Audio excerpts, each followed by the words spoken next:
ফাঁদ পেতে বৃন্দাকে বোকা বানিয়ে নকল টাকা দিয়ে মা বাবার নামে দলিল সই করিয়ে নিল রাঙা। হ্যাঁ বন্ধুরা, আমরা এমনটাই দেখতে পাবো রাঙ্গামাটি তীরন্দাজ ধারাবাহিকের আগামী পর্বগুলোতে। বৃন্দার কাছ থেকে বাড়ির দলিল হাতিয়ে নবারুণ ও প্রমিতাকে তাদের বাড়ি ফিরিয়ে দেওয়ার জন্য ফাঁদ পাতে রাঙা, কিন্তু বৃন্দা অসাধ্য কি কিছুই টের পায় না। রাঙার প্ল্যান মতো পাঞ্চালী অঙ্কুর ও সভ্য কায়দা করে বাড়ির বাইরে বেরিয়ে যায়, আর রাঙাও কায়দা করে একলব্যের সাথে বাড়ির বাইরে বেরিয়ে যায়। এরপর বৃন্দার সার্থকীয় ময়না বাড়িটা বিক্রি করার জন্য মরিয়া হয়ে ওঠে। বৃন্দা বলে, ময়না, বাড়িটা বিক্রি করলে 5 কোটি টাকা তো পাবোই। ময়না বলে, হ্যাঁ দিদি ভাই, হেসে খেলে পাবো।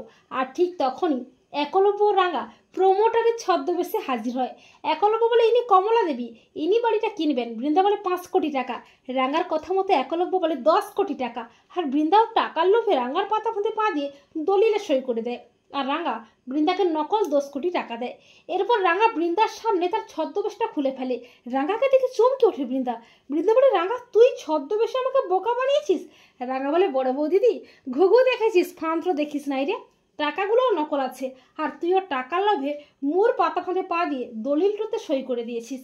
এখন এই বাড়িটাও বড়বাবু আর মায়ের নামে। চোরের ওপর কেমন বাটপাড়ি করলাম বল।